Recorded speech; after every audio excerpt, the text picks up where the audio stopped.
To Kenya now, where it has become common to hear, mostly via social media, that a critic of President William Ruto's government has gone missing. Victims of this have described being picked up by unidentified people, mostly men in hoods and in unmarked vehicles. Some of them turn up in police stations after public outcry. Some of them turn up dead. Others are never found. Human rights groups are accusing the government of sanctioning these abductions, especially following the June anti-government protests where dozens of people died.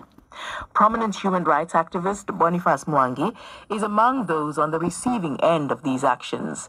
Just recently, he was picked up from his home at dawn and held for several hours before police said they were holding him at a city police station. He was released a day later. No charges were brought against him. And he's been telling me about his latest experience at the hands of armed, masked men. So this year, I've been arrested 4 times, I think. There's no year or time that passes without me getting arrested. But every time I get arrested, when they manage to get some fabricated charges in court, I get acquitted. Because I'm not a lawbreaker at all. From 2009, I'm routinely arrested. Every other time I'm trying to organize, I go to a protest, they pick me up. I say something, they pick me from my house. That has been the nature of the work I do. So for the last 15 years, you've been talking about being picked up or being arrested or being abducted. Is there a difference between those things? Yes. So getting arrested is where the police will pick you up. Like in a protest, they can say you've done something wrong and they arrest you, which is there's nothing wrong about that. But the difference this year actually has been, I could be walking down the street in Central, then they tried to abduct me. I was at a city mortuary where there were people who had been killed during the protest. And I was sitting outside, 3 cars came, parked outside to abduct me. And then I've been trying to be followed. So abduction means they tend to get a window where they can go away with you. And if they do that, and no one sees, you can disappear forever. Has it become more dangerous, more scary, more deadly for people like you to be seen as an opponent of the state, of the government in Kenya over the last 15 years for you? Yeah, it is, yeah. So you get profiled and you get attacked a lot.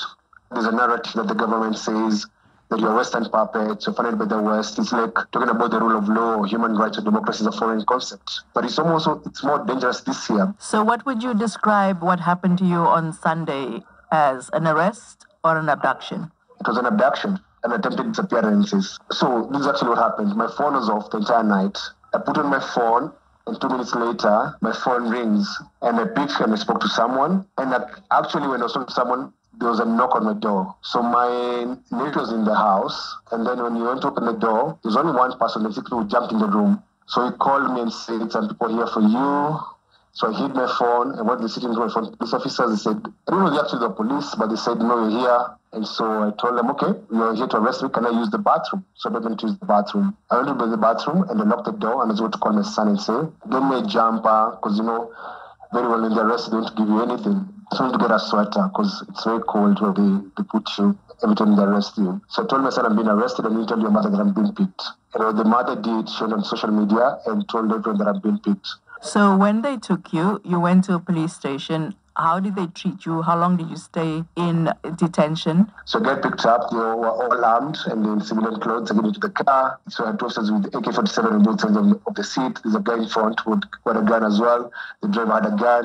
And then there were 2 cars. So they waited for a phone call to take me. They took me to a place called Nairobi area. I was taken to another room and handed over to other officers. And then they kept me there for a while, maybe like 30 minutes. Then they got another phone call, took me to a place called Kamkunji Police Station. This is one of the most dirtiest, stinkiest police stations. You have street boys, muggers, snatchers, all manner of criminals are in there. And so it's a degrading place. Under what circumstances were you released then? There was no charge. So they had a charge sheet that was faulty. Incitement to violence and to carry flags, a lot of silly charges. The file was sent to the DPP, Director of Public Prosecution, and then he said, "No, there is no charge here." So I was released. Now, let's look at the events leading up to in the days before this latest arrest. You called on people to demonstrate at a privately organized city marathon in Nairobi, which happened on Sunday the 27th. Why did you ask Kenyans to occupy a private event? I told Kenyans, it was a very simple thing. You're going to run a marathon. give a meaning to the run for a greater cause. If you're a marathon participant, wear the Kenyan flag because it's a symbol of resistance. If you're not part of the marathon, carry a placard, display a placard. Those are resting islands, people being given out Palestinian flags.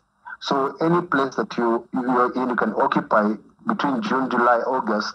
You occupy churches, you occupy clubs. We've been saying Ruto must go in every place that we get. Everything we're asking people, saying people, don't just be a participant in a marathon, be an active citizen. Give a meaning to your run. Don't just run like a headless chicken. So there's nothing wrong with that. So do you think that the two events are linked? Yes, that's the reason I was arrested. They even said as much.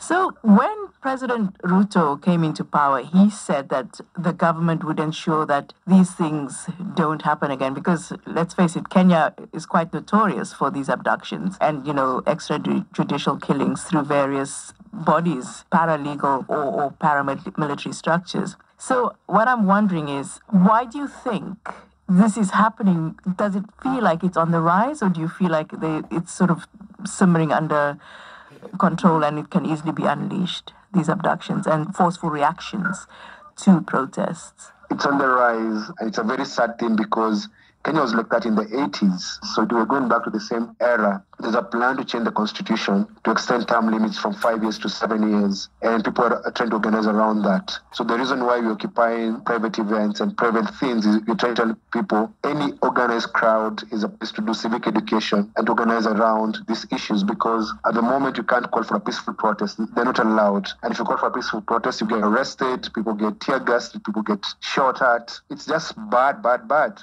That's the activist Boniface Mwangi in Nairobi. We put these allegations to the government of Kenya. The spokesperson, Isaac Mwaura, responded.